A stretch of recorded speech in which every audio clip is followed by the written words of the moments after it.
Hi friends, welcome to my channel. ఈ రోజు video చాలా ఇంట్రెస్టింగ్గా ఉందండి. వీడియోని ఎక్కడ స్కిప్ చేయకుండా ఎండ్ వరకు చూసేయండి. ఇక ఆరు యమధర్మరాజు దగ్గర గుప్తాని అడ్డంగా బుక్ చేసి ఇలా అంటూ ఉంటుంది. గుప్తా గారు, మీరు నా కోసం మీ శక్తులని ఉపయోగించడమే కాకుండా ఇలా మనిద్దరం మాట్లాడుకుంటున్న విషయం యమధర్మరాజుకి తెలిస్తే ఏమవుతుందంటారు అని అడుగుతుండగా, మా ప్రభుకి అంత టైం ఎక్కడిది అని గుప్తా అంటుంటాడు. ఒకవేళ వచ్చి ఇక్కడ మీ మాటలన్నీ వింటే ఏం చేస్తారంటారు అని అంటూ ఉండగా, మా ప్రభుకి అంత తీరికనా, నేనేం చేస్తాను అని చూస్తూ నేను చేసే పనులన్నీ గమనించి నన్ను శిక్ష వేసే అంత తీరిక కూడా మా ప్రభుకుందా అని గుప్తా గారు యమగుచ్చి ఎగతాళిగా మాట్లాడుతుండగా, గుప్తా అని పైనుండి గట్టిగా యమధర్మరాజు అరిచేస్తాడు. ఏంటి గుప్తా ఇది? నువ్వు చేసే పాపాలని లెక్కించలేననుకున్నావా? నువ్వు అందరి పాపాలని లెక్కిస్తే నేను నీ పాపాలని లెక్కిస్తా అని బెదిరిస్తూ ఉండగా, గుప్తా ప్రభు క్షమించండి అని అరుస్తూ ఉంటాడు. ఇక మళ్ళీ సారీ యమధర్మరాజా అని అంటూ కావాలనే చేశారు అని సైగలతో ఇంకా గుప్తాని యమధర్మరాజు దగ్గర బాగా ఇరికించేస్తుంది. దాంతో యమధర్మరాజు గుప్తాన్ని బండబూతులు తిట్టి, నువ్వు వస్తావు కదా, అప్పుడు నీ శిక్షలకి అన్నిటికీ నేను సమాధానంగా ఒకే ఒక శిక్ష వేస్తాను, చూద్దు గాని అని అంటూ మాయమైపోతారు. ఇక అసలు నన్ను నేను అనుకోవాలి, నీకు సాయం చేసినందుకు నాకు శిక్ష పడింది, పద అని అంటుండగా, ఎక్కడికి, ఇటువైపు ఎక్కడికి, మా ఆయన అక్కరున్నారు అని ఆరు అంటుండగా, ఇప్పుడు నన్ను ఇరికించినందుకు మీ ఆయన ఇంటికి వచ్చే వరకు నువ్వు హాస్పిటల్కి వెళ్ళడానికి వీల్లేదు, మీ సోదరి ఉంది కదా తను చూసుకుంటుందిలే అని అంటూ బలవంతంగా ఆరుని గుప్తా తీసుకెళ్ళిపోతాడు. ఇక తెల్లవారగానే ఆరు అమర్ కోసం వెతుకుతూ ఉంటుంది. ఎప్పుడు ఇంటికి వస్తాడా అని వేచి చూస్తూ ఉంటుంది. మరోవైపు అమర్కి ఎలాగైనా దగ్గర కావాలని మనోహరి రూమ్ అంతా స్ప్రే చేసి ఫ్రూట్స్ కావలసిన ఐటమ్స్ అన్నీ కూడా ఆ రూమ్లో సెట్ చేస్తూ ఉంటుంది.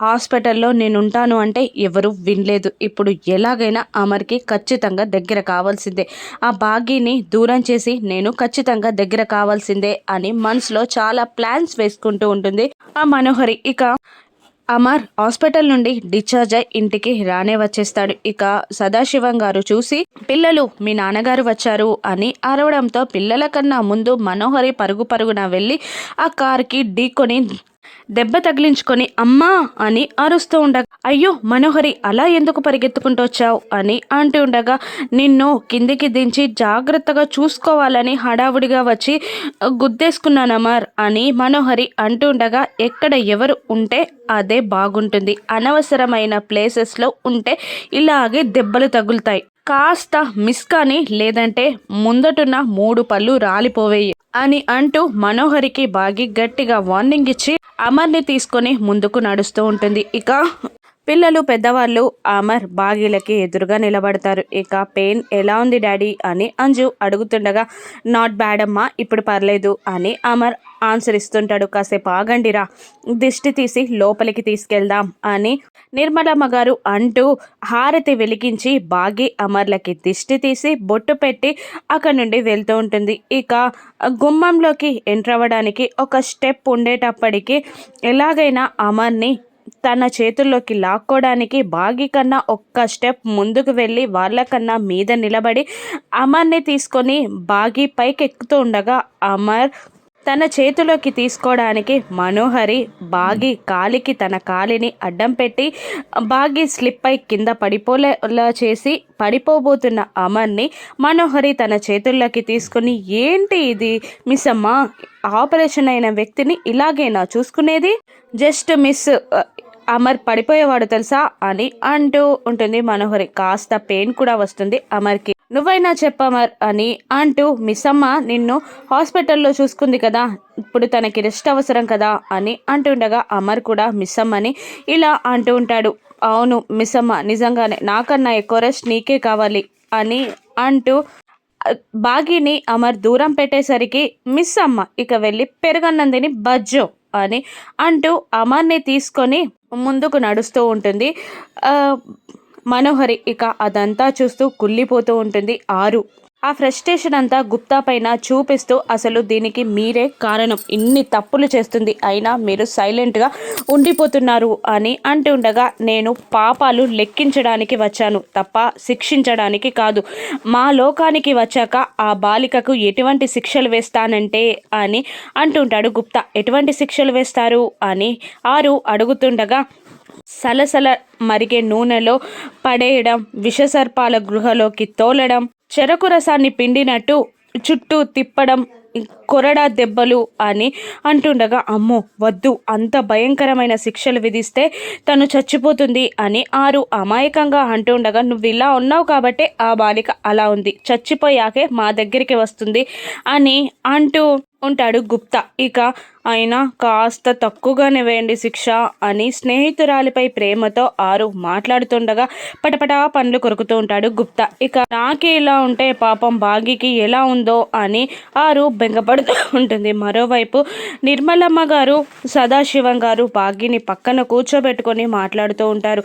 మనోహరి పైన మండిపడుతూ ఉంటాడు సదాశివం గారు. అసలు ఆ మనోహరికి బుద్ధి లేదు, ఎడాపెడా వాయించాలి అనిపించింది. ఇంతమంది ప్రాణాలు కాపాడిన మిస్సమ్మని పక్కన పెట్టి తనని దగ్గరికి తీస్తాడా అని సదాశివం గారు మండిపడుతుండగా, నిర్మలమ్మ గారేమో అసలు ఆ మనోహరి మన ఇంట్లోకి వచ్చినప్పటి నుండి మనకు అసలు మనశ్శాంతి లేకుండా పోయింది అని అంటుండగా, తనని కాదనాల్సింది నీ పుత్రరత్నాన్ని, తనని అంతగా దగ్గరగా రానిచ్చినందుకు నీ కొడుకుని తిట్టాలి అని సదాశివం గారు అంటూ ఉండగా, బాగి ఆయన ఏం చేశారు మామయ్య గారు అని అంటుండగా, అసలు వాళ్ళని కాదు నిన్ననాలి, నా కోడలు ఇప్పుడు గనక ఉండుంటే తన భర్తకి ఎవరిని చేరువ కానిచ్చేది కాదు, అసలు తనలాగా ఉండాలి అని అంటూ బాగిని తిడుతుండగా, అంతలా భయపెట్టేస్తారేంటండి అని బాగికి సపోర్ట్గా నిర్మలమ్మ గారు మాట్లాడుతుండగా, నా మాట కఠినంగా ఉండొచ్చు కానీ నువ్వు జాగ్రత్తగా ఉండాలి, ఇక మనోహరికి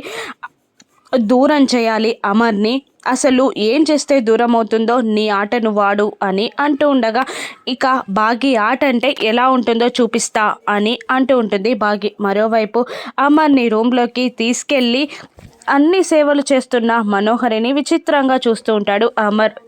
నీకు హాస్పిటల్ స్మెల్ పడదని రూమ్ ఫ్రెషనర్ కొట్టాను, ఇవన్నీ నాన్న అరేంజ్ చేశాను అని అంటూ మెల్లిగా కూర్చోబెడుతుండగా ఇబ్బంది పడుతూ ఉంటాడు అమర్. ఇక కాఫీ కావాలా, టీ కావాలా, లేదంటే ఫ్రూట్స్ కట్ చేసి ఇమ్మంటావా అని అంటుండగా, స్ట్రాంగ్ కాఫీ కావాలి అని అమర్ అనగానే కిచెన్లోకి వెళ్ళిపోతుంది మనోహరి. ఇక అసలు మిస్సమ్మ నానాలి అని అంటూ ఆరు కూడా మిస్సమ్మ పైకి కోపానికి వచ్చి, ఇక్కడ ఏం చేస్తున్నావు, నువ్వు ఎక్కడ ఉండాలి, ఏం చేస్తున్నావు, అసలు ఆయన పక్కన ఉండాల్సిన నువ్వు ఇక్కడేం చేస్తున్నావు అని అంటుండగా, ఆ బాలికకి అనుమానం వస్తుంది. ఆగు అని గుప్తా అంటున్నా కూడా, వస్తే రానివ్వండి అని అంటూ మళ్ళీ ఆరు బాగిపైకి మండిపడుతుండగా, నేనేం చేయాలో నాకు తెలిసిందక్క, రండి చూపిస్తా అని అంటూ కిచెన్ దగ్గరికి వెళ్ళి జాగ్రత్తగా తొంగి చూస్తూ ఉంటుంది నవ్వుతూ బాగి. ఇక ఏం చేస్తుందా అని ఆరు గుప్తా కూడా బాగి వెనకాలే చూస్తుంటారు. మరోవైపు కిచెన్లో మనోహరి కాఫీ ప్రిపేర్ చేస్తూ ఉంటుంది. ఇప్పుడు బాగి ప్లాన్ ఏంటి,